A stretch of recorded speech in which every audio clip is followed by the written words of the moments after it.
제가 기도하겠습니다. 거룩하신 하나님 아버지, 오늘도 복된 주일 아침을 우리에게 허락하여 주시고 또 이 자리를 사모하여 나오게 하신 것 감사합니다. 이 시간 주님의 이름으로 나왔습니다. 이제 주의 이름으로 찬송하고 기도할 때에 우리 주의 모든 백성들에게 하늘의 신령한 복을 활짝 부어 주시옵소서. 예수 그리스도의 이름으로 기도하옵나이다. 아멘. 우리 찬송가 263장입니다. 263장 이 세상 험하고 같이 찬송하시겠습니다.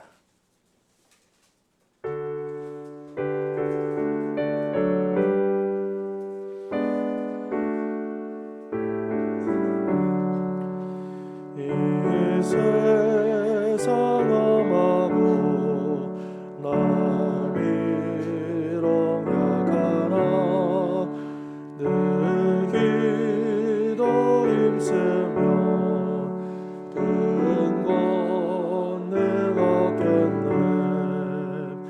주의 은혜로 대속받아서 비와 같이 붉은 죄는 거치겠네. 주님의 권능은 한없이 크오니 돌같은 내 마음 곧 녹여주소서. 주의 은혜로 대속받아서 비와 같이 붉은 죄는 거치겠네. 내 마음이 약하여 늘 넘어지오니 주 예수 힘주사 굳세게 하소서. 주의 은혜로 대속받아서 비와 같이 붉은 죄는 거치겠네. 죄 사함 받은 후 새 사람 되어서 주 앞에 서는 날 늘 찬송하겠네. 주의 은혜로 대속받아서 비와 같이 붉은 죄는 거치겠네.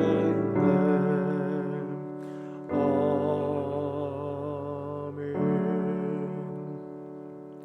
우리 이 시간 먼저 하나님 앞에 감사와 찬송 올려드리십시다. 저는 한 주간도 지켜주신 것 감사하고 또 오늘도 이 귀한 주일 아침에 또 주님 앞에 예배하러 나오게 하신 것 감사하며 또 우리의 모든 것 감사합니다. 우리 그렇게 고백하고요.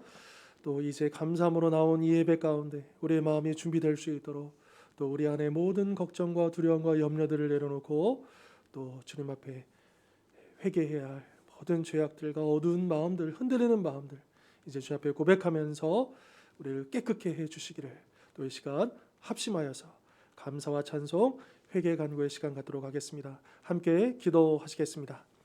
하나님 아버지, 우리 주님의 시간 가운데 넘치기를 성령께서 그를 하시는 넘치기를 저들을 이끌어주시니 감사합니다. 매일매일이 하나님의 은혜여 우리 주님의 돌보심과 인도하심이 섞여 저들이 저리 나오시옵소서. 주님 아버지, 우리에게 기름 부어주셔서 주의 무엇이고 여건의 가운데 우리를 세워주옵소서. 주님의 크신 그 사랑이 우리 가운데 온전히 주어주시고 역사하시며 인자자비를 베풀어 주시고 예수 그리스도 앞에 우리를 이끌어 주옵시고 사망합니다. 도와주시고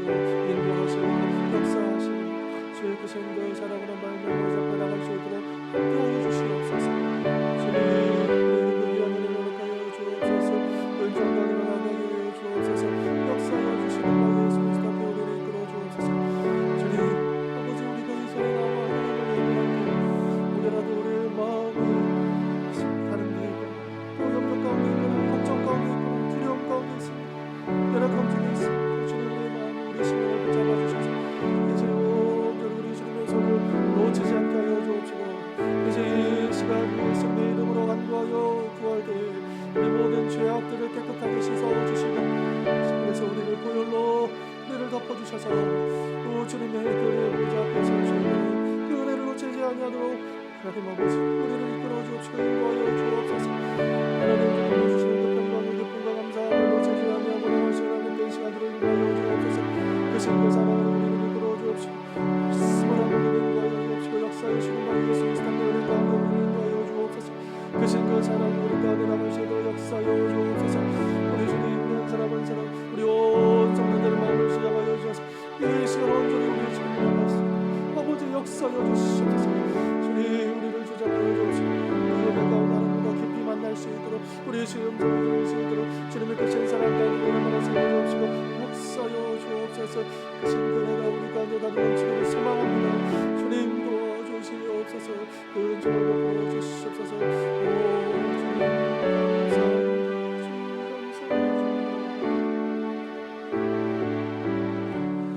우리 이 시간에 계속 기도할 때 우리 가슴에 손을 얹고 우리 연약한 곳에 손을 얹고 주님께서 만져주시기를 고쳐주시기를 새롭게 해주시기를 또한 그렇게 기도하십시다. 우리 가정에 또 기도의 제목들이 응답되고 변화와 치유와 회복의 역사가 이루어지게 하여 주옵소서. 우리 자녀들을 위한 기도들 우리 모든 필요를 위한 그 간절한 기도의 제목들 이 시간 주 앞에 나가 간구하도록 하겠습니다. 함께 기도하시겠습니다. 하나님 아버지 저희들 이 시간 오직 성령의 기름을 의지하여 나아갑니다. 우리 주님께서 이제 그 거룩한 손 능력의 손을 얹어주실 때에 우리의 그 심령의 손 우리 연약한 곳이 강에 일어설 수 있는 은혜를 하여 주시옵소서. 주님 도와주시옵소서. 우리를 건져 주옵소서. 우리를 굽어서 펴주옵소서. 우리의 모든 삶의 형편과 처절히 하여 주옵소서. 이제 우리가 무엇을 하며 또 무엇에 우리가 무엇에 어려움을 보내주지 마시지. 주님 우리 주님을 향하여 주님 이 시간 믿음의 손을 얹어 기도할 때에 성령의 그 능력을 허락하여 주시고 우리를 무엇을 허락하여 주옵시고 우리를 만져주시고 거쳐주옵시고 우리의 심령을 새롭게 하여 주옵시고 주의 능력을 더 믿어주시옵소서. 그 문제들이 해결받게 하여 주십시오. 그 닫힌 문들이 열려지게 해주십시오. 의자는 일들이 보이게 해주십시오. 주의 음성을 듣게 해주십시오. 주의 반성을 듣게 해주십시오. 아버지 우리 주의 성도들이 더욱더 우리 주님의 은혜를 사모하고 성령으로 충만케 하시고 오직 성령을 사로잡을 수 있는 은혜를 허락하여 주옵소서. 믿음으로 나아가 이제 믿음으로 응답받고 믿음으로 승리할 수 있도록 축복하여 주옵소서. 각 가정들마다 필요의 제목들이 있습니다. 주님이 도와주셔요. 주님이 해결해 주셔요. 주님이 인도하여 주셔요. 아버지 일들을 감당할 수 있고 일할 수 있습니다. 주여 역사하여 주셔서 모든 가정들마다 주의 그 은혜가 흘러넘치게 하여 주옵소서. 응답의 역사로 말미암아 간증과 감사가 넘치게 하여 주옵소서. 이제 고침받는 역사도 일어나게 하시고 이제는 오랜 그 기도의 정들이 응답받게 하여 주옵시며 특별히 우리의 자녀들 우리의 손자들을 위한 그 기도의 제목들 아버지 우리가 결코 멈출 수 없고 멈출 수 없는 그 기도의 제목들을 기억하게 하여 주셔서 우리의 주님이 노릇의 능력을 함께 하여 주옵소서. 그 일들을 열어주십시오. 인도하여 주십시오. 우리의 주님의 신 사랑을 함께 하여 주옵소서. 각각의 모든 필요를 놓고 우리 주님께 기도할 때 우리 집에서 아버지 임하여 주셔서 그 주로 말미암아 접해 나갈 수 있도록 역사하여 주옵소서. 그 은혜가 이 시간 가운데 넘칠 수 있도록 하나님 함께 하여 주옵소서. 모든 가정들이 응답의 역사를 맛보고 기쁨과 감사와 찬송이 날마다 흘러넘칠 수 있도록 이제는 그 감사를 가지고 더욱더 귀한 그 예배의 자리로 나갈 수 있도록 인도하여 주시고 역사하여 주시고 함께하여 주시옵소서. 예수님의 가운데 사랑하는 주님 감사합니다. 주님 함께해 주시옵소서.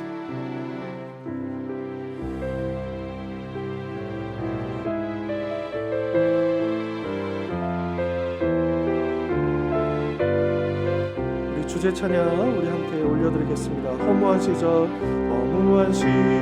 지날 때 기쁜 한숨 내쉴 때 그런 풍경 보시며 간직하는 분이네. 그와 같이 너희를 버려두지 않으니 내가 너희와 영원히 함께하리라. 성령이 오셨네. 성령이 오셨네. 성령이 오셨네. 내 주에 보내신 성령이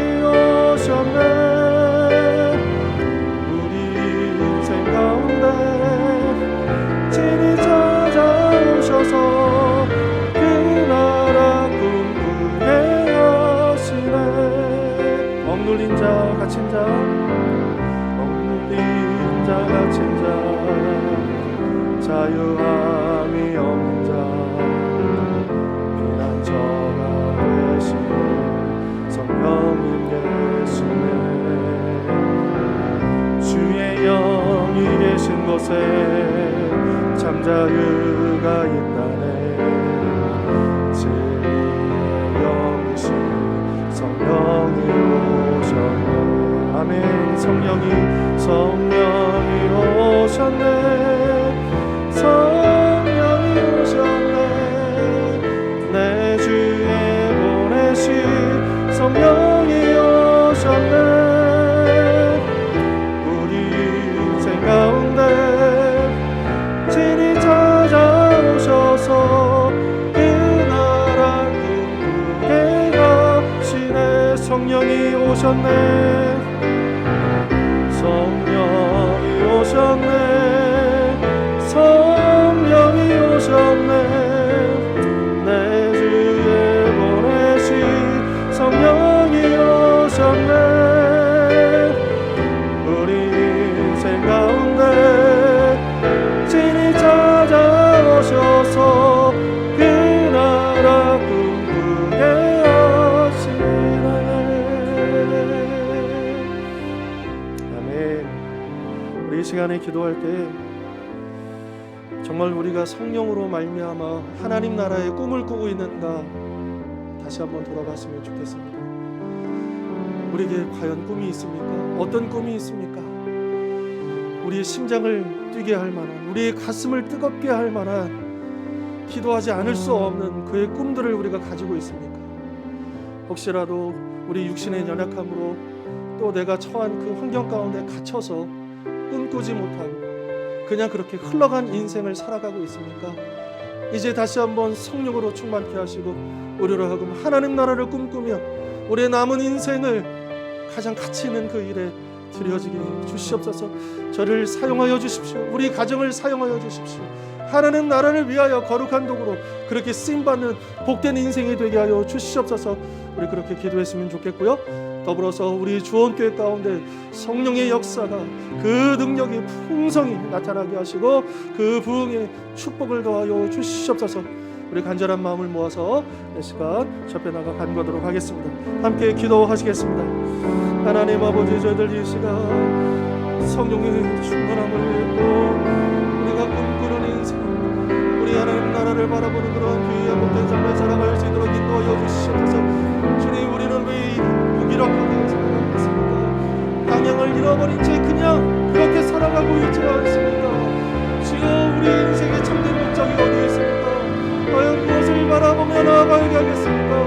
주님, 우리가 비록 육신적으로 연약할지라도, 내가 처한 그 상황이 연약할지라도 주여 그곳에 끌고 가지 않고 거기 붙잡히지 않고 오직 성령 안에서 하는 나라를 꿈꾸며 주님 오시는 그날을 바라보며 저들 하루하루 우리의 남은 인생 오직 그 일들을 위하여 거룩하게 쓰임받기를 사모할 수 있는 우리 주원의 모든 성도를 불릴 수 있도록 인도하여 주옵소서. 주여, 주님께서 우리를 저로 사용하신다면 주님, 나이가 무슨 이유가 될 수 있겠습니까?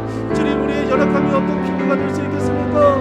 하나님 아버지, 그 40년 동안의 모세의 손에 들렸던 그 보잘것없었던 지팡이가 이제 성령의 그 능력의 손이 들려졌을 때 고개를 가르는 역사의 도구 쓰임받지 않았습니까? 저희들 그렇게 쓰임받을 수 있기를 사모하게 해주십시오. 저희들 가슴이 다시 뜨거워지고 우리의 심장이 다시 뛸 수 있는 그 꿈들을 우리에게 허락하여 주십시오. 우리에게 열망을 되찾게 하여 주십시오. 그냥 그럭저럭 이렇게 살아가지 않게 해주십시오. 아무런 목적도 없이 그냥 그렇게 살아가지 않게 해주십시오.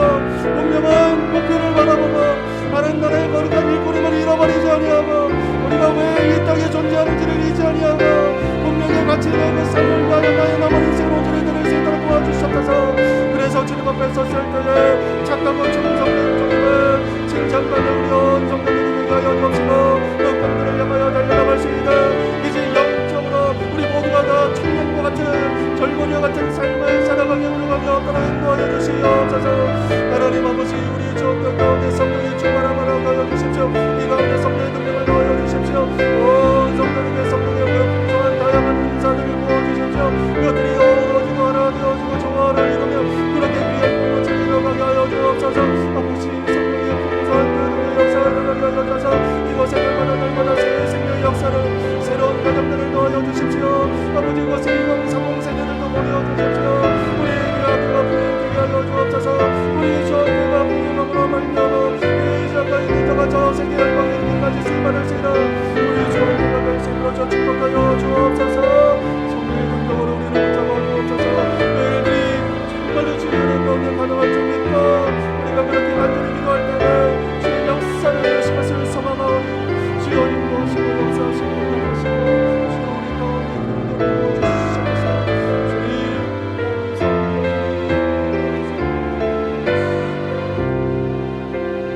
마지막으로 한 번 더 기도할 때에 이 나라 이 민족 우리 대한민국과 북녘 땅에 있는 동포들과 우리 한국교회를 위해서 전 세계 고통받는 쓰러져가는 수많은 생명들, 헤매고 있는 수많은 영혼들 불쌍히 여겨주시기를, 전쟁이 그치고 또 지진으로 고통받는 그 수많은 그 생명들을 또 그 땅을 위로하시고 회복시켜 주시옵소서.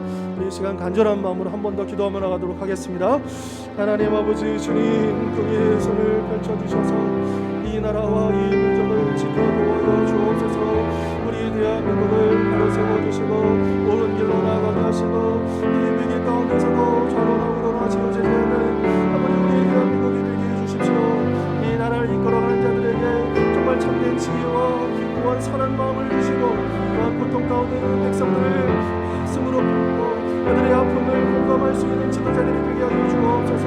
정치뿐만 아니라 경제, 문화, 사회, 교육 등 모든 각 분야 속에서 하나님의 거룩한 영광을 세우셔서 그들을 통하여 이제 선한 능력들이 온 구성구성마다 아버지 이렇게 나타날 수 있도록 도와주옵시고 우리 주님 그들의 가운데 이제 하나님 우리 북녘 땅에 있는 동포들도 도와주셔서 그들이 언제까지 그 어둠의 장막 가운데 갇혀 있어야 되겠습니까? 주님 그들에게 출근의 역사를 허락하여 주십시오. 그들을 구원하여 주십시오. 그들에게 참된 자유의 빛을 허락하여 주십시오. 그래서 우리 한민족이 한반도가 다시 통일되는 그 날을 꿈꾸게 하여 주시고 주변 열방의 전방위 속에서도 우리 이 한반도가 이 평화의 땅으로 분명하게 나아가게 하시고 전 세계에 사랑하는 땅을 비칠 수 있도록 인도하여 주옵소서. 아버지를 위해 세움받은 우리 한국교회 그 사명이 결코 작지 않습니다. 민족 복음을 위하여 세계 복음을 위하여 쓰임받아야 우리 한국교회를 이제 새롭게 고쳐주시고 당신의 거룩한 백성들을 통하여 이제 하나님 그 꿈을 되찾게 하여 주십시오. 어떤 그 태어난 그 모습을 위하여 이제 하나님 형식과 습관해져 버린 예수님 당시의 바리새인들과 서기관들과 전 종교 지도자들을 전락하게 하여 주십시오. 생명의 의는 정말 복음의 능력, 경건의 능력을 되찾는 우리 한국교회를 인도하여 주옵소서. 지금 전 세계는 여전히 너무나 많은 사람들이 재난으로 전쟁으로 기근으로 수많은 이유로 쓰러져가고 있습니다. 탄식하고 있습니다. 울부짖고 있습니다. 날마다 그 사상이 병들었다는 그들이 걸려 너무나 많은 사람들이 지금도 죽어가고 있습니다. 그 목숨들을 그 생명들을 불쌍하게 없어서 건져주셔서 주님 하나님을 알지 못한 채 어떤 인생을 살아가며 하나님을 대적하며 거짓 우상에 속아 넘어가며 그 인생을 낭비하고 있는 수많은 영혼들을 기억하여 주십시오. 그들을 구원하여 주십시오. 주의 은혜가 그들을 세워주옵소서. 이제 주님 오실 날이 얼마나 남지 않았음을 저들 잊지 않게 해주십시오. 이 때가 어느 때인지를 기억하게 해주십시오. 이제 우리가 마땅히 구할 것이 무엇인 줄 알게 해주십시오. 우리가 구하는 것들마다 하나님의 뜻을 아버지 우리가 간구할 수 있도록 도와주옵시고 우리 가운데 우리를 도와주시고 놀라우신 능력이 우리 가운데 이루어질 수 있도록 전 세계 가운데 모든 열방이 모든 백성들이 하나님을 찾는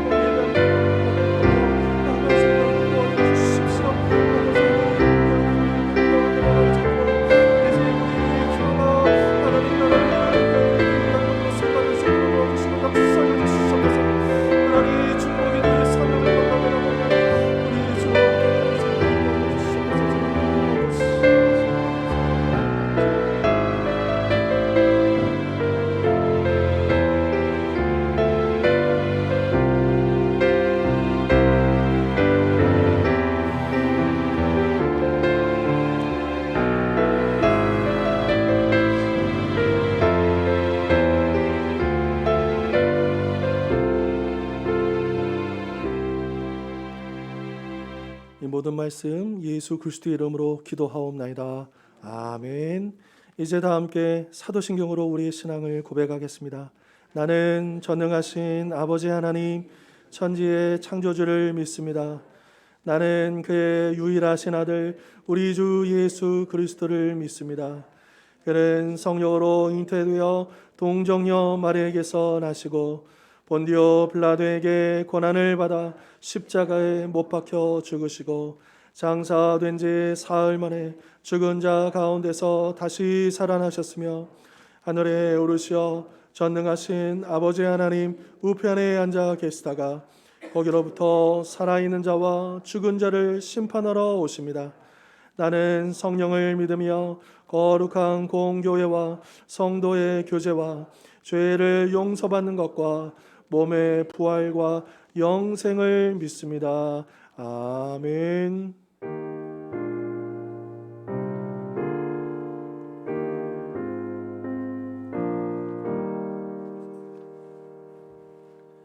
성지교독 교독문 8번 시편 14편의 말씀입니다.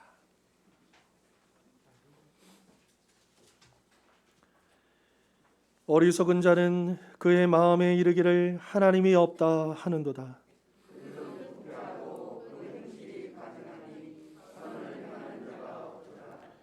여호와께서 하늘에서 인생을 굽어 살피사 지각이 있어 하나님을 찾는 자가 있는가 보려 하신즉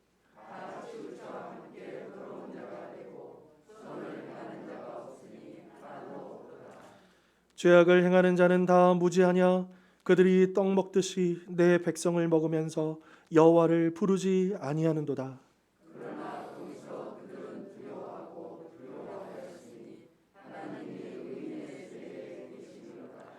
너희가 가난한 자의 계획을 부끄럽게 하나 오직 여호와는 그의 피난처가 되시도다. 여호와께서 그의 백성을 포로된 곳에서 돌이키실 때에 야곱이 즐거워하고 이스라엘이 기뻐하리로다. 아멘. 찬송가 353장입니다.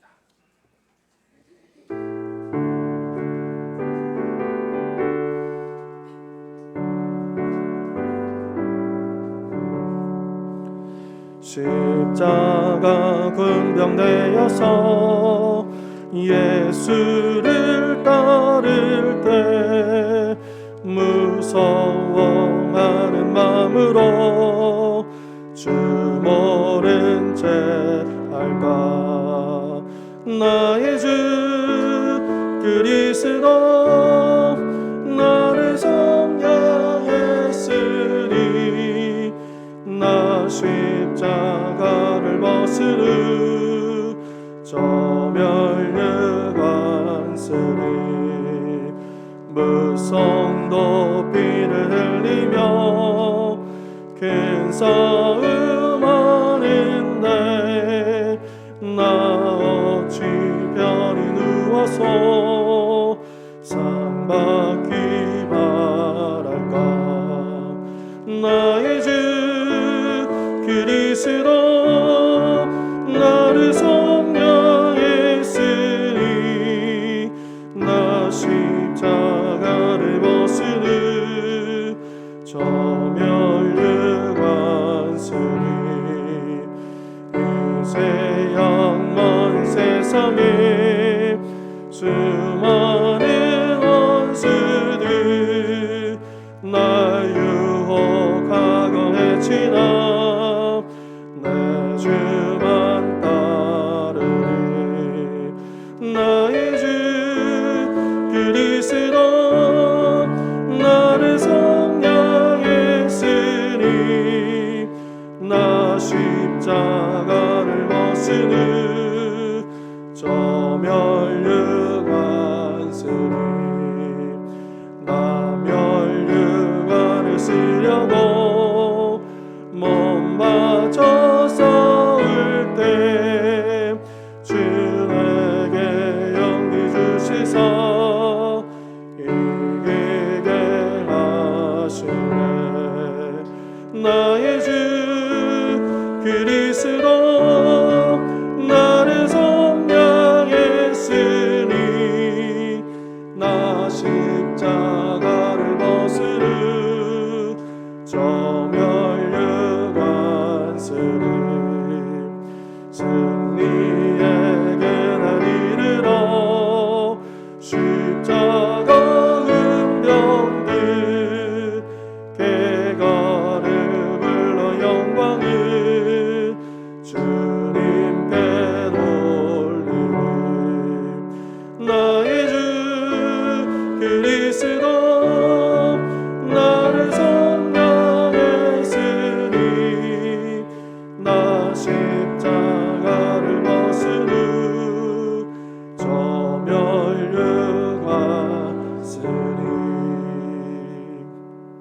아멘. 이 시간에는 우리를 대표해서 배한구 안수집사님 나오셔서 기도해 주시겠습니다.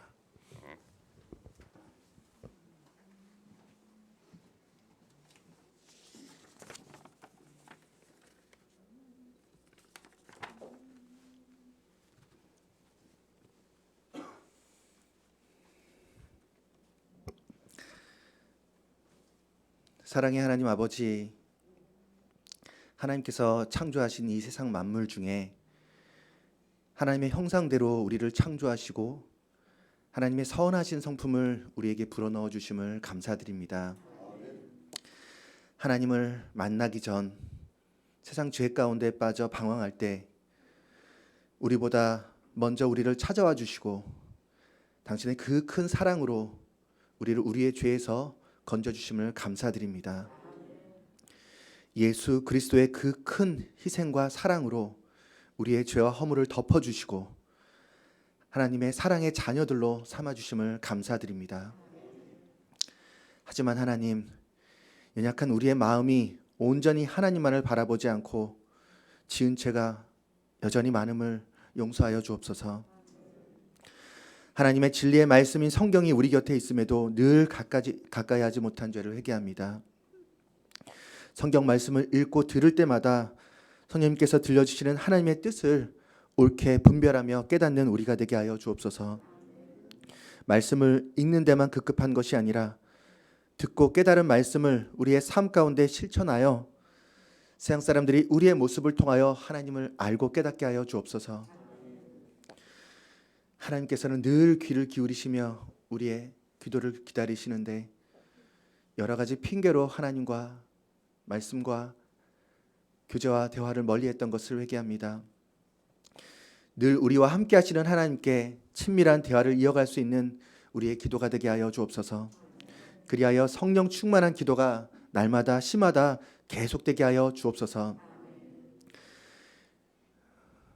튀르키예 지진으로 인해 사망자가 4만 5천 명이 넘는다고 합니다. 하지만 그 가운데서도 기적의 생환 소식이 들려오고 있습니다.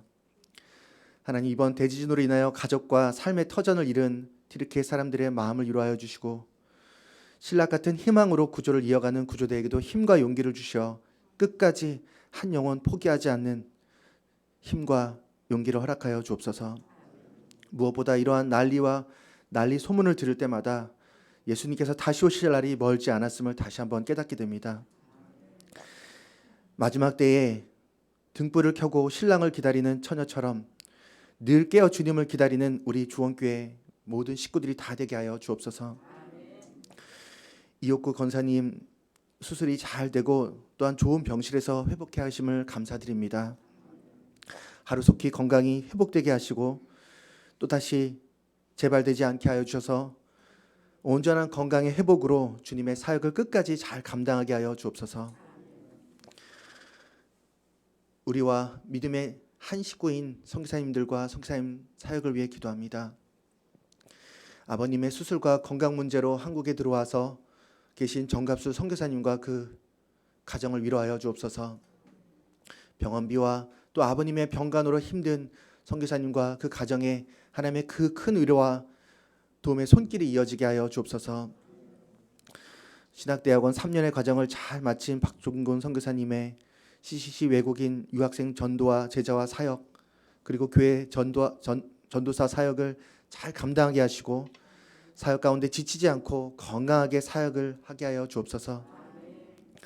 CCC에서 MC2 사역을 하게 되신 문기철 선교사님 또한 공주와 세종 천안 지역에서 하나님께서 맡기신 사역을 잘 감당하게 하여 주옵소서. 하나님, 우리 주원교회를 이 지역에 하나님 세우신 하나님의 뜻이 있을 것입니다. 하나님, 우리가 이 아파트 전도 사역 가운데 하나님 힘과 용기를 주시고 건강을 더하여 주옵소서. 지역 복음화를 위하여 이 지역의 어렵고 힘든 영혼들을 위하여 끊임없이 기도하며 전도하는 우리 주원교회가 되게 하여 주옵소서. 주일학교에 장요찬, 장요셉 두 학생을 다시 보내주심을 감사드립니다. 한 영혼이 천하보다 귀하다고 하신 주님의 말씀을 기억하며 아이들을 잘 섬기고 믿음으로 키워내는 우리 주원교회 주일학교가 되게 하여 주옵소서.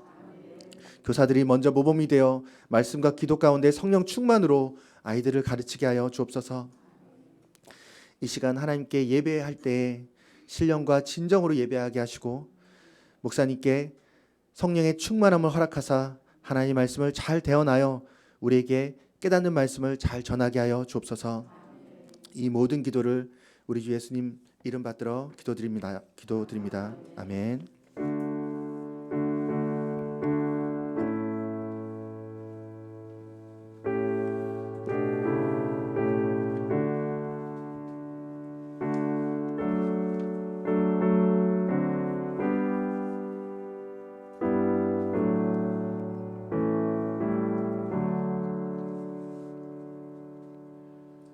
우리 옆에 있는 지체들과 인사 나누겠습니다. 주님의 이름으로 축복합니다. 환영합니다. 감사합니다. 또 한 주간 또 각자의 자리에서 지내시다가 또 이 자리에 모이게 하신 우리 하나님께 감사를 드리고요. 이번 주에 또 다시 조금 추워진다고 하는데 아마 영하 10도 막 그런 추위는 아닌 것 같고요. 이제 정말 봄이 한층 더 다가오고 있는 것 같습니다. 마지막 그 꽃샘 추위만 지나면 이제 또 봄을 만끽할 수 있는 또 그때가 오리라고 기대합니다. 교회 소식 잠깐 전하면요. 이번 주 수요일부터 사순절이 시작이 되어집니다. 그러니까 사순절은 이제 주일부터 시작이 아니라 이제 수요일부터 시작이고요. 그리고 사순절이 이제 40일이잖아요. 근데 그 40일에는 주일은 빠져 있습니다. 그러니까 주일을 제외하고 왜냐하면 이제 주일은 매주가 부활주일이거든요. 그러니까 원래 우리 성경에 보면 왜 우리 초대 성도들이 주일에 모였느냐? 부활하신 주님을 기념하기 위해서 모인 날이기 때문에 이 사순절 안에는 주일은 빠져 있고 나머지 월요일부터 토요일까지 이제 부활 전까지 해가지고 부활절 전까지 해서 사순절이 시작이 되는 겁니다. 그리고 이 사순절 기간 동안에 우리 작년에도 우리 계속 그렇게 해왔는데요. 이번에는 마가복음을 이번에는 좀 분량이 좀 적은 걸 좀 선택했습니다. 지난번에 사도행전이 좀 분량이 좀 길어가지고요, 좀 벅찼는데요. 이번 기간에는 마가복음을 우리가 그렇게 같이 쓰도록 하겠습니다. 이게 언제가 될지는 모르겠지만 이렇게 차곡차곡 쓰다 보면 결국에는 66권 다 쓰게 되는 날은 오겠죠. 그래서 요 성경을 쓰실 때 잘 보관할 수 있는 장기적으로 내가 요거를 66권을 완성한다 이런 생각을 가지시고 그 노트나 이런 내용들을 잘 준비하셔서 또 그렇게 써주시면 되겠고 아마 이 기간 동안에 한 반장씩만 쓰셔도 충분히 쓰실 수 있는 그런 분량이고 기간일 겁니다. 그래서 이렇게 우리 교회학교 아이들 같은 경우는 원래는 이제 같이 이렇게 썼었는데 아이들이 학교 생활도 그렇고 좀 더 크다 보니까 좀 어려움이 있더라고요. 그래서 교회학교 아이들은 이제 여름 방학, 이제 겨울 방학 이렇게 방학을 이용해서 쓰고 있고요. 이제 우리 성도님들은 우리가 사순절 그리고 하반기는 이제 대림절이 있고 중간에 이제 그 여름 시즌에 또 우리가 총 1년에 한 3차례 정도 우리가 같이 성경을 쓰는 시간을 갖도록 하고 있습니다. 또 기억해 주시고 또 적극적으로 동참해 주시면 감사할 것 같고요. 다음 주일은 마지막 주일입니다. 넷째 주일이고요. 식사 교제와 남선교회 여전대회 원래로 또 그렇게 모이도록 하겠습니다. 또 매일 이어지는 우리 아파트 전도 가운데 기름 부어 주시고 또 우리 권사님들 또 힘을 주시고 은혜 주시도록 또 계속 기도해 주시고요. 또 아까 대표 기도에도 나왔지만 이제 튀르키예 그 지진 그 소식들을 계속 들으시잖아요. 근데 저는 그런 이제 뉴스 중에 참 주목될 만한 뉴스가 뭐가 있었냐면 거기 지진 난 지역 그러니까 이제 한 작은 동네가 아니잖아요. 큰 이제 우리로 치면 전라도 이렇게 도권 정도 되는 그 광역 지역인데 거기에 한 마을 우리로 치면 시장이죠. 그 시장이 그토록 욕을 먹으면서도 그 건축 기준을 아주 꼼꼼하게 했는데 거기는 건물이 하나도 안 무너졌다는 거예요. 그 지역은 원래 지진이 많이 나는 곳인데 그래서 평상시에 그 시장이 정말 많은 비난에 시달려도 흔들리지 않고 그 건축을 할 때 그 내진 설계를 확실하게 하도록 해가지고 똑같이 지진이 났는데 그 시장이 하는 그 지역은 건물이 하나도 안 무너졌다는 거예요. 그러니까 분명히 우리는 이 자연재해를 막을 수는 없죠. 피할 수도 없습니다. 하지만 그러나 우리 사람이 어떻게 거기에 대해서 반응하고 준비하는다는 그 결과가 전혀 달라지지 않습니까? 그 일본에서도 그 동일본 그 대지진 났을 때요, 10여 년 전에 그때도 어느 한 촌장이 그분도 그렇게 욕을 먹으셨다 그래요. 말도 안 한 13m 되는 어마어마한 그 방벽을 그 마을에 세우는데 그게 역사적으로 그 마을에 한 2번 정도 한 100년 전에 뭐 이제 어마어마하게 사람들이 막 죽고 막 이래가지고 이 촌장이 자기 사명으로 죽을 때까지 욕을 먹으면서 그 방벽을 했다는 거예요. 근데 그 동일본 대진 때 어마어마하게 사람이 죽었잖아요. 근데 그때도 그 마을은 한 사람도 다친 사람이 없었다는 거예요. 그러니까 분명히 인재도 거기 포함이 돼 있다는 거죠. 이 트리키예 지역도요, 이 독재 정부잖아요. 그리고 막 이렇게 개발한다고 해놓고 거기를 제대로 건물을 그냥 막 이렇게 세운 거죠. 어쩌면 이것은 또한 하나님의 심판일 수도 있겠다는 생각이 들어져요. 인간의 욕심이, 인간이 정말 끊임없이 이따가도 우리 말씀 나눌 때 그 부분을 다루게 될 것 같은데요. 그러니까 왜 하나님께서 지진을 일으키셨을까? 왜 이런 생각도 우리가 해보게 되지만, 그러나 또한 우리가 과연 이 세상에서 어떻게 살고 있는가? 그렇기 때문에 우리가 기도할 것은 이 곳곳에 우리 믿는 자들이 있잖아요. 공무원들 중에도 믿는 사람들이 많잖아요. 지도자들 중에도 믿는 사람이 있잖아요. 근데 여기에 대해서 정말 깨어있는 사람들이 필요하다는 거죠. 위기는 피할 수 없습니다. 하지만 어떤 지도자가, 어떤 일꾼들이 어떻게 일을 하느냐에 따라서 전혀 다른 결과가 나올 수 있기 때문에 우리가 늘 기도하는 것은 우리 믿는 그 일꾼들이 각자의 자리에서 그 일들을 잘 감당할 수 있게 해달라 우리가 늘 기도했으면 좋겠습니다. 자, 오늘 함께 나눌 말씀 디모데후서 3장입니다.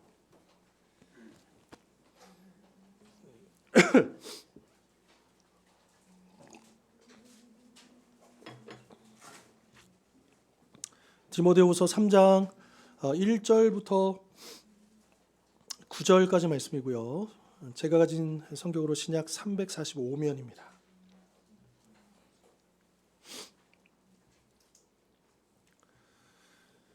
(3장 1절로 9절까지) 말씀, 이제 저와 함께 한 절씩 교독하시겠습니다.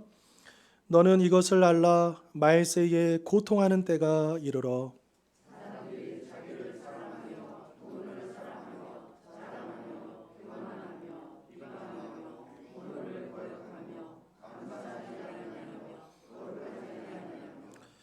무정하며 원통함을 풀지 아니하며 모함하며 절제하지 못하며 사나우며 선한 것을 좋아하지 아니하며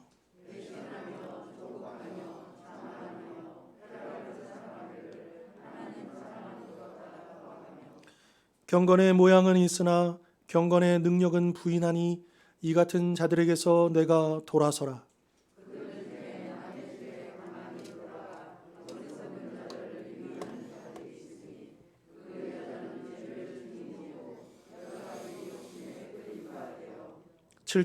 항상 배우나 끝내 진리의 지식에 이를 수 없느니라.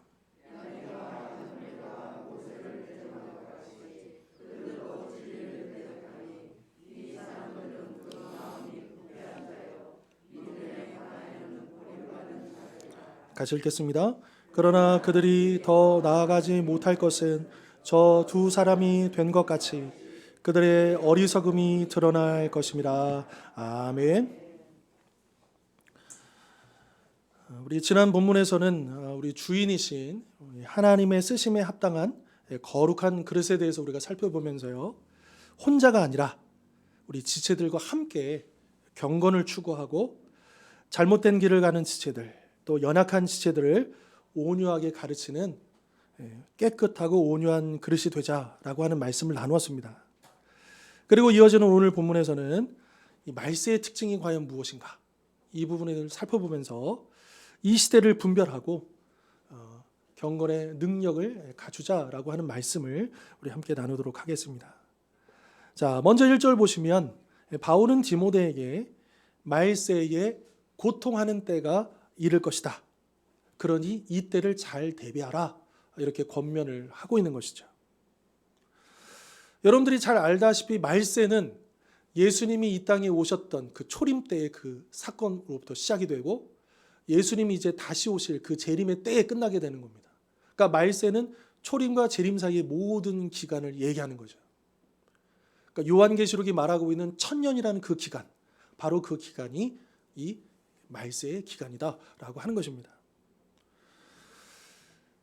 따라서 바울이 지금 이 디모데에게 이 편지를 썼을 때의 그때 약 2000년대 그때에도 말세의 한 시점이었고, 지금 오늘 우리가 이 바울의 편지를 읽고 있는 지금 이 시점도 말세의 한 시점이다라고 하는 것입니다. 그러니까 이것이 2000년 전에 쓰여졌던 말씀이니까 이 디모데에게 그 시대의 사람들에게만 주어지는 말씀이구나가 아니고, 말세를 살아가는 우리 모두에게 주어지는 날마다 새롭게 주어지는 권면이고 말씀이다라고 하는 것을 우리는 잊지 말아야 하는 것이죠. 말세는 저 멀리 있는 미래가 아닙니다. 오늘입니다. 지금입니다. 말세가 저기 나중에 오는 게 아닙니다. 이미 하나님 나라가 임했고 이미 말세가 시작된 거죠.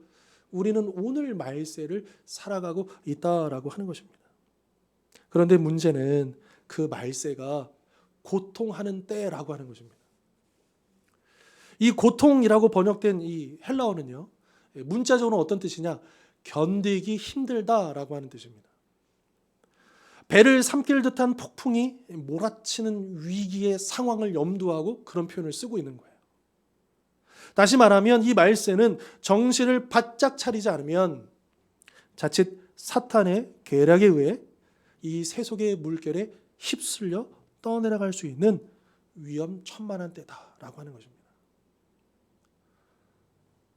분명히 사람들은 알고 있어요. 지진이 일어날 걸 알고 있어요. 근데 언제 올지는 아무도 몰라요. 아무리 과학적인 기술이 발달돼도 예측하기가 정말 어렵다고 합니다. 분명히 단층이 거기 있는 것 같지는 알아요. 근데 이게 언제 어떻게 지진으로 나타날지는 모른다고 하는 거예요. 늘 우리는 대비하고 살아야 된다는 거죠. 언제라도 우리에게 그런 일들이 일어날 것을 당연하게 생각하고 준비하고 살아가야 한다라고 하는 것이죠. 자, 그래서 에베소서에서 이렇게 말씀하고 있습니다. 마귀의 계략에 맞설 수 있도록 하나님의 무기로 완전 무장하십시오. 현대인 성경입니다. 우리는 사람을 대항하여 싸우는 것이 아니라 하늘과 이 어두운 세상을 지배하고 있는 악한 영들인 마귀를 대항하여 싸우고 있습니다. 그러므로 악한 날에 원수를 대항하여 싸워 이기고 모든 일을 완성한 후에 설 수 있도록 하나님의 무기로 완전 무장하십시오. 여러분 11절에도 13절에도 반복해서 하나님의 무기로 완전 무장하십시오. 반복해서 강조하고 있는 거죠. 특별히 13절은요. 이 말세를요. 악한 날이다라고 규정하고 있어요. 이 악한 날, 이 말세에 우리의 원수인 악한 영들과 마귀들을 대항하여 싸워 이기고, 그리고 우리가 이 땅에서의 주어진 그 사명을 다 완성한 후에 주님 앞에 설 수 있도록 하나님의 무기로 완전 무장하라라고 하는 권면인 것입니다. 자, 이렇게 에베소서에서는 말세의 때에 하나님의 전신갑주로, 개역 개정판은 그렇게 번역되어 있죠. 하나님의 무기로 완전 무장하라 이렇게 권면했다면, 오늘 본문에서는 그럼 말세의 때에 어떻게 하라? 두 가지입니다. 첫 번째는 뭐냐? 말세의 때와 그 특징을 알아라. 이 때를 알아라. 즉 이 시대를 분별하라.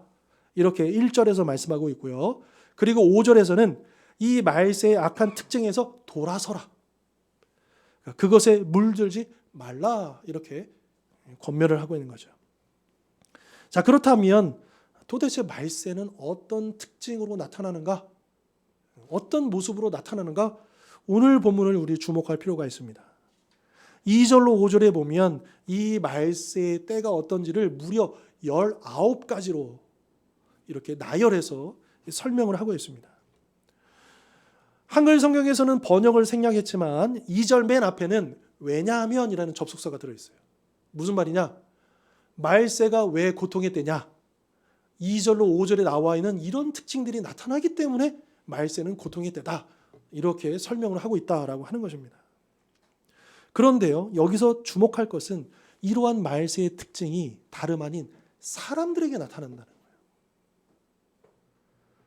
그러니까 오늘 우리와 함께 살아가고 있는 이 사람들을 보면 지금이 고통의 때인 말세라고 하는 것을 알 수 있다라고 하는 것이죠.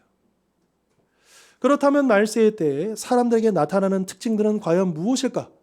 이 19가지나 되는 이것을 좀 크게 두 가지로 좀 묶어 본다면, 첫 번째는 사람들이 사랑하지 말아야 할 것을 사랑하는 것. 두 번째로는 사람들이 하지 말아야 될 것을 행하는 것. 이렇게 이제 나눠볼 수 있다라고 하는 거예요. 다시 말해서 이 말세 때의 이 악한 자들은 아버지 하나님이 사랑하지 말라고 하신 것, 행하지 말라고 하신 것을 기어코 사랑하고 행하는 영적 천개구리와 같은 반역자, 배반자들이라는 것입니다. 여러분, 이상하게도요, 하지 말라고 하는 것은 꼭 하고 싶어져요. 거기에 더 관심을 가져요. 이것은 마치 아담과 하와 때에 하나님이 99%의 그 에덴 동산에 있는 모든 과실들을 다 먹도록 하셨지만 딱 하나는 하지 말라고 하셨잖아요. 근데 사단의 전략은 뭐냐? 하지 말라는 것에 주목하도록, 하고 싶어지도록, 궁금해지도록. 이것이 바로 죄악의 본성이다라고 하는 거죠. 자, 그러면 말세의 사람들은 과연 무엇을 사랑하는가? 분명히 하나님이 사랑하지 말라고 했는데 무엇을 사랑하는가를 좀 차례대로 보겠습니다. 2절부터 보시면 첫 번째로 자기 자신을 사랑한다. 이 말세의 때에는 자기 자신을 사랑하는 때라고 하는 거예요. 자기 중심적이고 이기주의적인 삶을 살아간다라고 하는 거죠. 그래서 나에게 유익이 된다면 무슨 짓도 서슴지 않는다. 그래서 오늘날에는 뭐 집에 무슨 이렇게 형상을 놓고 빌고 이런 우상은 별로 없어요. 어떤 우상이냐? 나라고 하는 우상을 섬기는 시대. 모든 것이 기준이 나예요. 나에게 좋으면 그건 좋은 거예요. 나에게 안 맞으면 그건 아닌 거예요. 그러니까 선과 악을 구분하는 거, 진리냐 아니냐를 구분하는 기준이 하나님의 말씀이 아니고 어디냐? 나인 거예요. 아무리 하나님 말씀이라도 내가 싫으면, 나에게 안 맞으면 그 말씀은 살짝 밀어놓는 거예요. 나라고 하는 우상을 섬기는 시대를 우리가 살고 있다라고 하는 것이죠. 2절 계속 보시면 또 무엇을 사랑하느냐? 돈을 사랑한다라고 말씀하십니다. 돈에 집착하고 사로잡혀서 결국 돈의 노예로 산다라고 하는 거죠. 여러분, 돈에 집착하는 거는요, 돈이 많은 사람만 집착하는 게 아니에요. 돈이 많은 사람은 당연히 더 많이 가지려고 하고요. 돈이 없는 사람은요, 없으니까 가지려고 하는 거예요. 이 돈이라고 하는 것은 단지 그냥 화폐만 얘기하는 게 아니겠죠. 이 물질적인 모든 것을 얘기하는 것일 겁니다. 교회도 마찬가지입니다. 큰 교회들이 여러 가지 어려움들, 문제들이 있잖아요. 1%도 안 되는 그 교회들이, 교회가 커가지고 문제들이 많거든요. 그런데 착각하면 안 돼요. 99%의 교회들이 커지고 싶어서 문제예요. 그러니까 돈은 있느냐 없느냐, 있으면 문제고 없으면 문제가 아니고 있어서도 문제고 없어서도 문제인 거예요. 왜? 다 사람들이 돈에 사로잡혀 있기 때문에. 그 시대가 바로 이 말세의 시대다. 물질 만능주의로 인해서 여러분 그런 뉴스들 많이 듣잖아요. 그 돈 때문에 사랑하는 가족들에게 끔찍한 일을 저지르는 그런 소식들을 우리가 심심치 않게 듣지 않습니까? 벌써 우리가 살아가고 있는 이 시대가 말세다라고 하는 것이죠. 그래서 디모데전서 6장에서는 뭐라고 말씀하시느냐? 모든 악의 뿌리가 무엇이다? 돈이다라고 사도 바울은 분명하게 지적하고 있습니다. 그래서 그 돈 때문에 믿음을 잃고 많은 고통을 당한다라고, 여러분 이 시대뿐만 아니라요, 바울 시대 때에도 2000년 전에도 그랬다라는 거예요. 이 돈에 집착하고 돈에 좌우되고 돈에 휩쓸려서 믿음도 잃고 고통을 당하는 시대가 말세다. 자, 그 다음에는요, 2절과 4절에 보면 자랑하며 교만한다는 거예요. 그러니까 자기를 사랑하고 돈을 사랑하는 필연적인 결과인 거예요. 그러니까 자기와 돈을 사랑하는 사람들은 자연스럽게 그걸 자랑할 수밖에 없죠. 자랑하고 싶어지잖아요. 자랑하게 되면 또한 교만하게 될 수밖에 없는 것이죠. 우리 성도님들은 잘 안 하시는 것일 수도 있겠지만 우리 대다수의 우리 젊은이들은 SNS, 소셜 네트워크 시스템이라고 해서 뭐 페이스북이다, 인스타그램이다, 뭐 틱톡이다 뭐 굉장히 많이 하잖아요. 물론 선한 의도로 그것을 하는 경우도 있어요. 그러나 가만히 생각해 보면 왜 그걸 자꾸 할까? 왜 자꾸 사진을 찍어서 올릴까? 자꾸 나타낼까? 뭐겠어요? 그 안에는 그 자랑이 있는 거예요. 거기에 인스타나 이런 데 올라온 데 보면 안 좋은 거는 많이 안 올라와요. 될 수 있으면 뭐요? 어디 근사한 곳에 간 거 나오고 여행지 가서 그러니까 좋은 것만, 그러니까 자기 인생에 있어서 물론 그것도 자기 인생이죠. 그러나 그게 자기 인생의 전부는 아니잖아요. 근데 좋은 것만, 자랑할 것만 부각돼서 거기 나오고 자기 안에는 감춰져 있는 슬픔과 그런 안 좋은 것들은 안 나온다는 거예요. 그러니까 그게 발달한다는 건 뭐겠습니까? 그 저변에는 바로 자랑하고 교만해져 있는 그 심리가 거기에 담겨져 있다. 이미 그것들은요, 자기를 자랑하는 수단이 되고 있다라고 하는 것이죠. 자, 그리고 4절 보시면 무엇을 사랑하느냐? 쾌락을 사랑한다라고 말씀하십니다. 이 쾌락을 사랑하는데 어느 정도로 사랑하느냐? 하나님을 사랑하는 것보다 더하다. 하나님을 사랑하는 것 이상으로 그 쾌락을 사랑한다 말씀하시죠. 성경은 우리에게 분명하게 요구하십니다. 인간의 첫 번째 목적은 무엇이냐?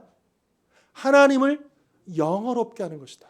그리고 영원토록 그분을 즐거워하는 것이다 라고 우리에게 가르쳐주고 있습니다. 이게 우리 인간의 첫 번째 목적이에요. 그런데 우리는 그런 하나님을 영원롭게 하고 하나님을 즐거워하는 것이 아니라 어때요? 자기를 즐겁게 하기 위해서. 그래서 나를 만족시키고 나를 즐겁게 할 수 있다면 그것이 사람이 됐건 그것이 돈이 됐건 그것이 무엇이 됐건 그것을 즐기고 사랑한다. 쾌락이라고 하는 것은 단지 육체적인 어떤 성적인 부분만 얘기하는 것이 아니라 좀 더 광범위하게 하나님보다 우리를 사랑하는 그 무엇, 그것을 이야기하는 것이죠. 자, 그럼 두 번째로 이 말세의 사람들은 분명히 하나님이 하지 말라고 했는데 하는 일들이 있다라는 거예요. 그것은 무엇이냐? 첫 번째로 2절과 4절에 보시면 부모를 거역하고 사람들을 배신한다라고 하는 것입니다. 십계명을 크게 나누면 1번부터 4번, 5번부터 10번 이렇게 두 개로 나눠져 있지 않습니까? 그래서 1번부터 4번은 하나님에 대한 계명이고요. 그리고 5번부터 10번은 사람에 대한, 이웃과의 관계에 대한 계명이잖아요. 근데 이 사람에 관한 계명 중에 5번이 뭡니까? 제일 처음에 나오는 게 부모를 공경하라. 여러분 우리가 잊지 말아야 될 것은 1번부터 10번까지는요. 다 중요한데 10번보다는 9번이, 9번보다는 8번이, 8번보다는 7번이 각각 우선순위가 있는 거예요. 경중이 있다라는 거예요. 사람의 계명보다는 하나님의 계명이 더 무거운 거예요. 그리고 사람의 계명 중에서도요. 제일 무거운 게 뭐냐면 부모를 공경하는 것이다 라고 분명하게 못 받고 있습니다. 그러나 이 말세의 사람들은 그것을 가볍게 여기죠. 무시합니다. 부모에게도 그러할진데 사람들을 배신하는 것은 오히려 쉬운 일 아니겠습니까? 그런 시대가 이 말세의 시대다. 자, 다음 두 번째로 2절 보시면 감사하지 않는다. 감사할 줄을 모른다라는 거예요. 이미 우리는 참 많은 것들을 가지고 있습니다. 그러나 늘 더 가지기를 원하고 그래서 세상에는 늘 나보다 앞서가는 사람들이 있게 마련이잖아요. 나보다 더 잘난 사람들이 있게 마련이잖아요. 나보다 더 많은 걸 가진 사람이 있을 수밖에 없잖아요. 그러니까 그 사람은 절대 감사할 수 없어요. 늘 상대적인 박탈감에 살아가는 거죠. 감사가 없으면 늘 원망과 불평이 입에서 떠나지 않는다라고 하는 것이죠. 광야에서 이스라엘 백성들이 날마다 기적으로 살았어요. 하늘에서 내리는 만나요. 만나는 기적이잖아요. 놀라운 거잖아요. 그런데 이스라엘 백성들이 어땠습니까? 좀 시간이 지나니까 감사하지 않습니다. 그 기적이 이제 은혜가 아니에요. 감사거리가 아닌 거예요. 날마다 하나님이 만나를 주시는데 그 감사하지를 못해요. 그러면서 이제 고기 좀 먹어야 되겠다라고 하잖아요.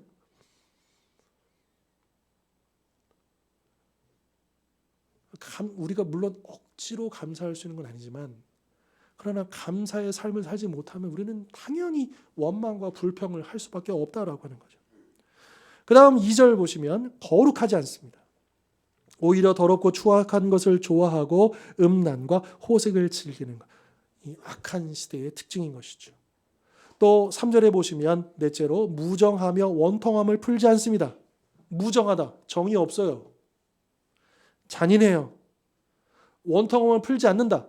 늘 분노로 가득 차 있어요. 언제 폭발할지 모릅니다. 요즘 보면 묻지마 범죄가 계속 늘어나고 있어요. 이유가 없어요. 만약에 뭐 누가 원한을 산 사람이 있다면 물론 그것도 잘못된 일이지만 이해는 되잖아요. 아, 이 사람이 원한이 있어가지고 뭐 그렇게 했다. 이거는 분명히 잘못된 일이지만 그래도 이해가 되잖아요. 근데 이해가 안 돼요. 묻지마 범죄. 그냥 지나가다가 그냥 막무가내로 상관도 없고 일면식도 없는데 그냥 자기 안에 그 분노를 그냥 폭발시키는 거예요. 불특정 다수에게. 원통함을 풀지 않는 이 시대. 자, 다섯째, 3절 계속 보시면 모함하고 고소하는 거예요. 절제하지 못하고 사납습니다. 여러분 요즘엔 툭하면 고소해요. 뭐가 분쟁이 일어나면 그래 고소해. 고소하는 게 어렵지도 않아요. 툭하면 고소하는 헐뜯고 비난하는 시대다. 남이 망하고 안 되는 것 겉으로는 아유 이렇게 하지만 은근히 그게 나쁘지 않아요. 내가 잘 되지는 못해도 남이 못되게 하는 걸 할 수 있어요. 그게 우리의 심보예요. 우리의 죄악된 심보가 우리 안에 있다라고 하는. 또한 음식과 취미와 권력과 명예와 절제가 안 돼요. 우리 젊은 친구들은 어떻습니까? 스마트폰이 없으면 금단 현상이 와요. 절제가 안 돼요. 말도 행동도 온유하지 못하고 거칠며 사납습니다. 우리의 삶이 늘 전투적입니다. 다음 여섯째, 3절 계속 보시면 선한 것을 좋아하지 않는다. 우리는 선한 것을 좋아한다라고 착각해요. 그러나 사실 많은 대중들은요. 선한 것보다는 악한 것, 거기에 열광합니다. 그리고 일곱 번째로 4절, 조급합니다. 기다리질 못해요. 무엇이든지 빨리빨리 해결해야 합니다. 참지 못합니다. 오히려 참지 못하는 거 미덕이에요. 만약에 내가 뭘 좋아하는 게 있어요. 아, 이거는 참을 수 없지. 이게 마치 권장할 만한 것처럼. 그러니까 용서해 줄 만한. 그러니까 용납해 줄 만한 것들로 그렇게 포장이 돼가지고 참지 못하는 것을 마치 미덕처럼 표현을 하기도 합니다. 자, 예수님께서는 이 하나님의 큰 계명을 하나님을 사랑하고 이웃을 사랑하라 이렇게 요약해 주셨잖아요. 그런데 말세의 사람들은 이런 계명을 어긴다라는 거예요. 하나님도 이웃도 사랑하지 않는다라고 하는 거죠. 대신에 사람들은 자기를 사랑하고 돈을 사랑하고 쾌락을 사랑한다. 그런데 이 세상 어떻습니까? 하나님 사랑하지 않고 이웃을 사랑하지 않고 대신 자기를 사랑하고 돈을 사랑하고 쾌락을 사랑하는 이 세상이 점점 더 행복해지고 있습니까? 아니면 반대로 점점 더 고통스러워지고 있습니다. 그 이유는 뻔합니다. 아마 들어보셨을 거예요. 우리가 하나님과 소통하지 못하면 고통스럽다는 거예요. 사람하고 소통하지 못하면 고통스러워.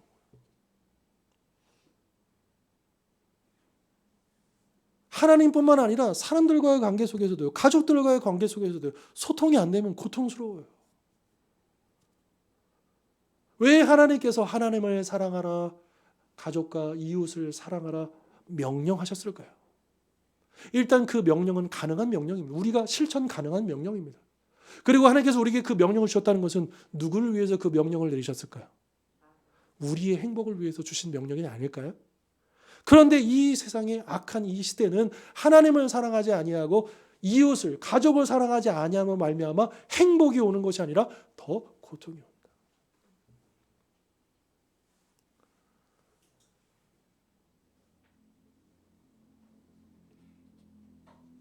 요즘에는 점점 더 많은 사람들이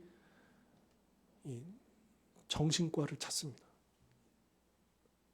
불면증과 우울증과 공황장애와 그것들이 더 많이, 물론 예전보다 거기에 대한 지식들이 더 많아졌기 때문일 수도 있겠지만, 그러나 실제적으로 더 많은 사람들이, 이것은 믿음의 사람들도 포함이 됩니다. 퍼센테이지로는 별 차이가 없어요. 그래서 우리에게 더 큰 경각심을 보내주는 거죠. 그러니까 그것을 우리가 잊지 말아야 된다는 것이죠. 자, 말세의 특징은요, 한마디로 하면 비인간화, 비인간적인 모습들이에요. 그리고 이 비인간적인 모습은 다름 아닌 인간이 하나님을 떠난 데서, 하나님과 멀어진 데서 오는 필연적인 결과다라고 하는 것입니다.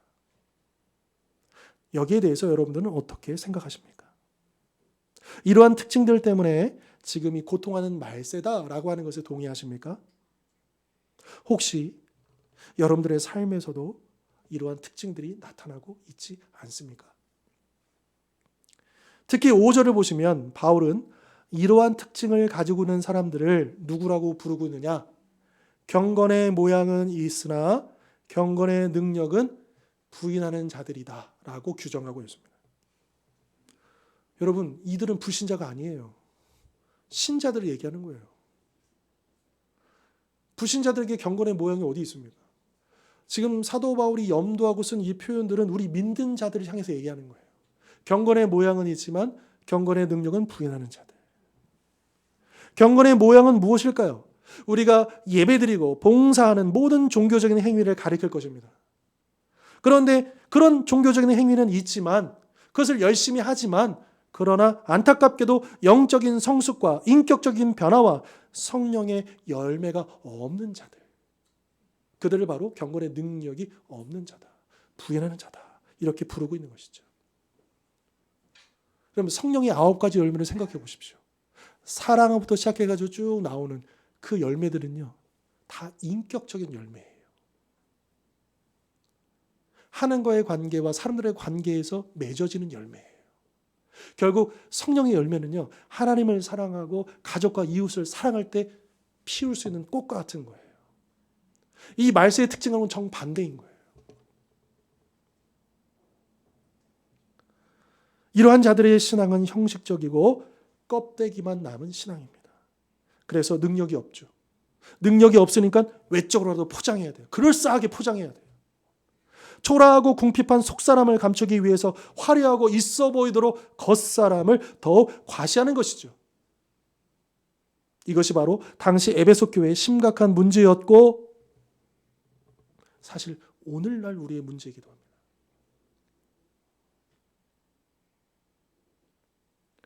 그래서 바울은 이러한 문제에 직면해 있던 디모데에게 이 같은 자들에게서 내가 돌아서라 강하게 권면하고 있는 것이죠. 여기서 돌아서라는 것은 세상과 접촉을 끊어라, 분리하라, 이런 뜻이 아닙니다. 이 악한 세대를 본받지 말고 대신에 그들을 경계하고 바로 잡으라는 거예요. 자, 한편 바울은 6절에서 경건의 모양만 있고 경건의 능력이 없는 자들 가운데 남의 집에 가만히 들어가 어리석은 여자들을 유인하는 자들이 있다라고 얘기합니다. 이것은 당시 에베소 교회의 거짓 교사들이 성도들을 유인하여 죄의 늪에 빠뜨리는 일들이 벌어지고 있었다라고 하는 것을 말해주는 거죠. 이 당시 이제 헬라 로마 문화 아닙니까? 그러면 이때의 문화는 이런 게 있었다고 해요. 그러니까 상류층의 여인들은 할 일이 없잖아요. 부유하고. 그러니까 이들은 뭐 하느냐? 학문이나 예술이나 뭐 이런 것들을 더 심취하기 위해서 그 방면에 조예가 있는 사람들을 초대하는 거예요. 자기 집으로. 파티를 벌이면서 그런 것에 더 심취하는 그런 문화들이 있었다고 해요. 자, 그런데 그 초대를 받은 사람들 중에는 자신의 그런 어떤 학문적인 예술적인 그것을 가지고 자기를 초대한 그 상류층 여인들을 유인하는 사람들, 유혹하는 사람들이 있었다라고 하는 것입니다. 이러한 사회적인 현상들처럼 이 당시의 거짓 교사들도 초대를 받은 집에 가만히 은밀히 들어가서 성도들을 유혹하는 경우가 있었다라고 하는 것입니다. 그런데 여기서 우리가 주목할 것은 무엇이냐? 가만히라고 하는 단어입니다. 가만히 은밀히 아무도 모르게. 거짓 교사들은요 절대로 자신들을 거짓 교사라고 얘기하지 않습니다. 여러분 신천지 이단들에게 물어보십시오. 자기가 이단이라고 얘기하는지. 절대 그러지 않아요. 그들은 가만히 은밀하게 다가와서 이 복음의 진리를 왜곡하고 거짓 가르침의 독을 집어넣는 것이죠. 예를 들면 이런 것입니다. 어떤 사람을 알코올 중독자로 만들겠다라는 목적이 있어요. 이 사람을 알코올 중독자로 만들겠다. 그러면 그 사람한테 처음부터 많은 술을 권하지는 않을 겁니다. 그러진 않아요. 어떻게 하느냐? 딱 한 잔만. 딱 한 잔만. 괜찮아. 딱 한 잔 어때? 저 교회 다니는데 딱 한 잔이면 다른 데는 딱 한 잔이면 한 잔만 해. 이런 경우 있잖아요. 많잖아요. 그럼 이게 바로 사탄의 전략이라는 거예요. 아주 이게 이거 이 정도야. 아주 심각한 거 아닌 거예요. 그러니까 아주 조금씩 우리의 거룩함을 흠집을 내는 거예요. 그러다가 어느새 조금씩 우리가 거기에 잠식을 당하게 되는 것이죠.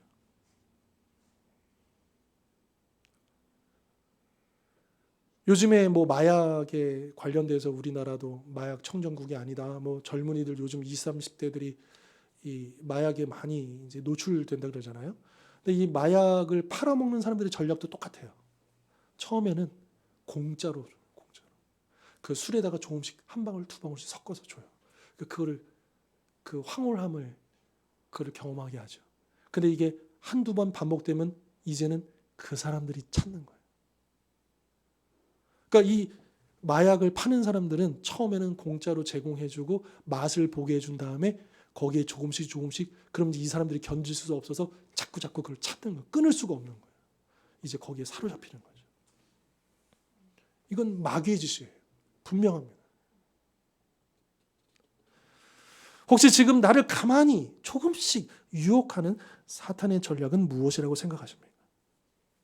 혹시 나의 거룩한 삶을 조금씩 더럽히고 있는 그 유혹을 받고 있지 않으십니까? 말씀 생활, 기도 생활, 이 경건의 삶이 어느새 조금씩 후퇴해서 혹시 완전 그 무장이 해제되고 있는 건 아닙니까? 정말 이대로 괜찮다고 생각하십니까? 한 걸음이 두 걸음이 되고 두 걸음이 세 걸음이 되고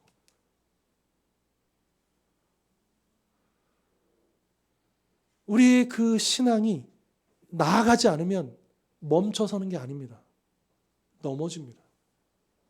뒤로 후퇴하는 거예요. 그러니까 후퇴하지 않기 위해서 우리가 해야 할 일은 뭐냐? 끊임없이 믿음의 페달을 밟고 나아가야 합니다. 나아가지 못하는 건 넘어진다는 뜻이에요. 나아가지 않는다는 것은 가만히 있다는 게 아니에요. 제자리에 있는 게 아니에요. 자전거를 타보십시오. 가만히 서 있을 수가 있습니까? 아니요. 그리고 페달을 거꾸로 달려보시면 그 자전거가 뒤로 갑니까? 아니에요. 반드시 자전거는 어떻게 해야 돼요? 앞으로만 가도록 되어 있어요. 페달을 밟아야지만 앞으로 갈 수 있는 것이고요. 그런데 페달을 안 밟으면 힘들다고 해서 어렵다고 해서 페달을 안 밟아버리면 자전거는 쓰러지는 거죠. 우리 영적으로도 마찬가지입니다. 여러분들 너무나 잘 아시는 것이지만 하루에 10분 기도하는 거, 여러분 하루에 10분 말씀 읽는 거,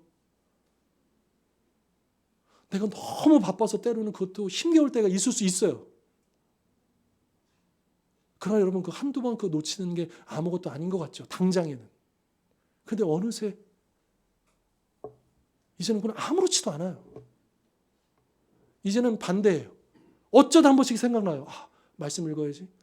기도해야지. 이런 지경에까지 우리가 이른다라고 하는 것이죠. 이것이 사단의 전략이다라고 하는 것입니다.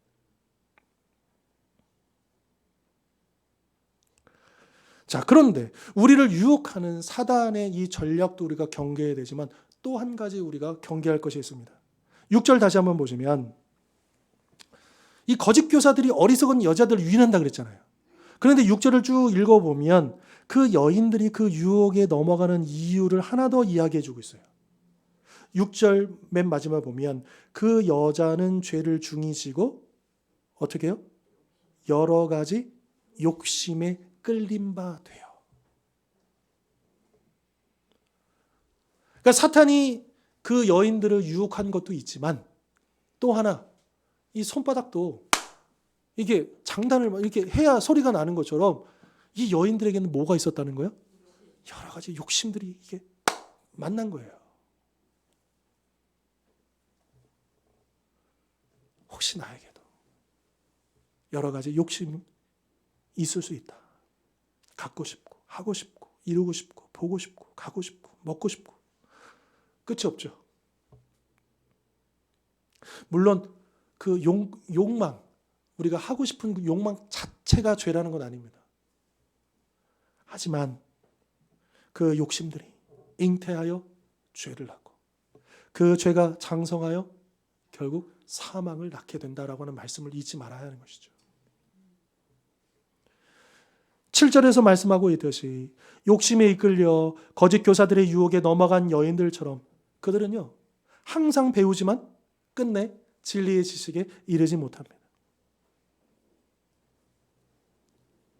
성장이 없어요. 말씀 생활, 기도 생활 나름대로 열심히 하는 것 같은데 늘 제자리 걸음하는 것처럼 성장하지 못하고 성숙하지 못한 이유가 혹시라도 내 안에 있는 욕심은 아닌가?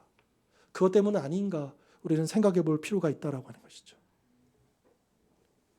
9절은 이렇게 말씀하십니다. 그러나 그들이 더 나아가지 못할 것은 저 두 사람이 된 것 같이 그들의 어리석음이 드러날 것입니다. 여기서 그들은 거짓 교사들과 그들의 유혹에 넘어간 자들을 얘기하고요. 저 두 사람은 8절에서 언급했던 이 얀네와 얀브레. 이 사람들은 누군가? 사실은 다른 성경에는 안 나와요. 그런데 이 탈굼이라고 해서 아람어로 번역된 성경들이 있어요.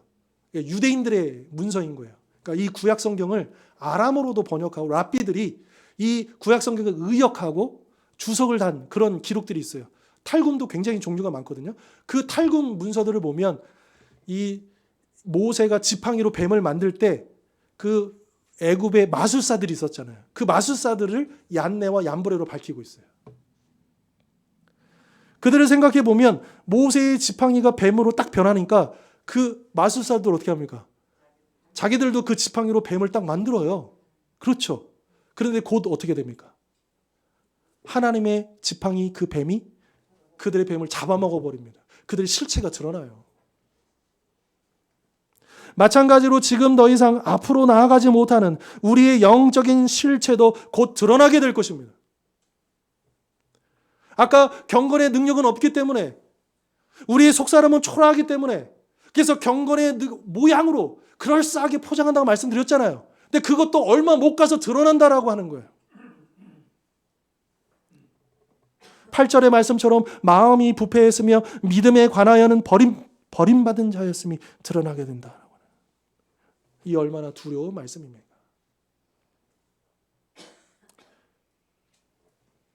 혹시 지금 내가 뭐 바쁘기도 하고 힘들기도 하고 어렵기도 하고 아무튼 어떤 이유든 간에 내가 지금 나아가지 못하고 있음이 그냥 우리가 두고 볼 일이 아니라고 하는 거예요.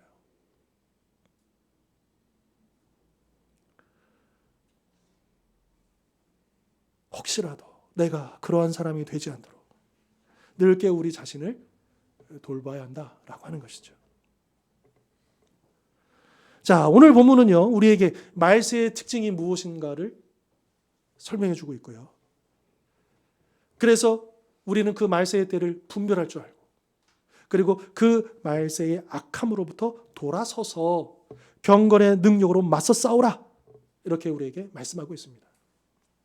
오늘 주신 이 말씀대로 말세의 특징을 분별할 줄 알고 말세의 악한 날에 은밀히 우리의 영혼을 잠식하려는 이 사탄에게 대응할 수 있도록 날마다 하나님의 무기로 하나님의 전신갑주로 완전 무장하여 곧 경건의 능력을 갖추어서 늘 싸워 승리하는 우리 모든 성도님들 되실 수 있기를 주님의 이름으로 축원합니다. 기도하겠습니다. 거룩하신 하나님 아버지, 우리가 살고 있는 이때가 고통하는 말세의 때인 것을 잊지 않게 해 주십시오. 주님, 우리 이 땅에서의 삶이 이 말세의 때와 연결되어 있고 우리가 함께 호흡하며 살아가는 이 세상 사람들과의 그 삶의 현장에서 벌어지고 있는 그 치열한 영적 싸움을 잊지 않게 해주십시오. 우리는 그저 무력하게 이 세속의 물결에 휩쓸려 가는 자가 되지 않게 하시고 분별력을 가지고 경고의 능력을 갖추어 은밀히 다가오는 악한 영들의 그 계략들을 파괴하고 드러내고 맞서 싸워 승리할 수 있는 우리 모든 성도님들 될 수 있도록 축복하여 주시옵소서. 예수 그리스도의 이름으로 기도하옵나이다. 아멘. 우리 다 같이 일어나셔서 우리 찬송하며 봉헌하도록 하겠습니다.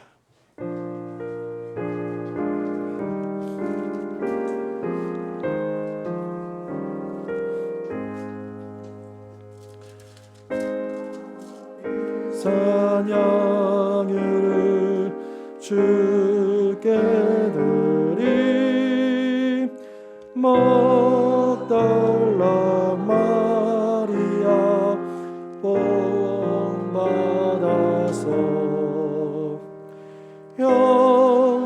향기로운 산재물 주님께 바치리 사랑의 주 내 주님께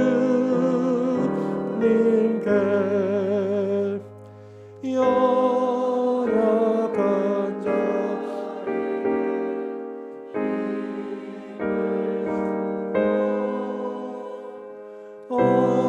어두운 세상에 빛을 비춰 성실과 인내로 내 영제 이끌리 사랑의 주 내 주님께.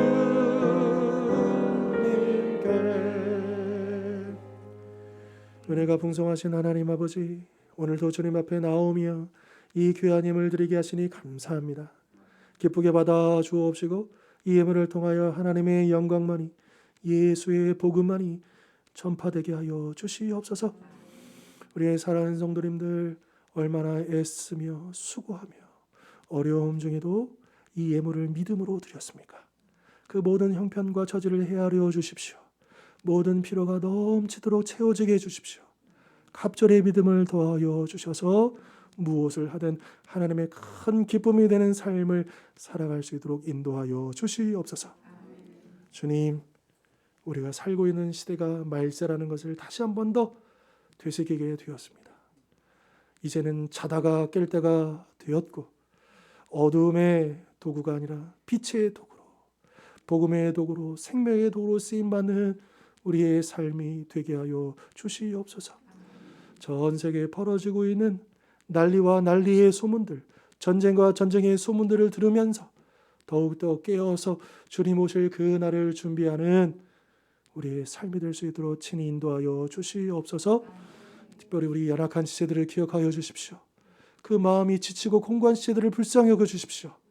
그 믿음이 흔들리거나 열정이 식어버린 우리 지체들이 있다면 주님 은혜를 더하시고 다시 무릎 꿇게 하시고 다시 엎드리게 하시고 다시 주님께로 향하게 하시고 이제 주님이 주시는 축복으로 능력으로 회복의 역사를 경험할 수 있도록 인도하여 주시옵소서. 예수 그리스도의 이름으로 기도하옵나이다. 아멘. 이제는 우리 주 예수 그리스도의 십자가의 은혜와 하나님 아버지의 영원하신 사랑과 보혜사 성령님의 하나 되게 하심의 역사가 오늘 주신 말씀처럼 이 악한 말세의 때를 분별할 줄 알고 경건의 능력으로 맞서 싸워 승리하기로 결단하고 사모하는 우리 모든 하나님의 백성들 머리 위와 이어지는 한 주간의 삶 가운데 항상 함께 없으기를 간절히 축원하옵나이다.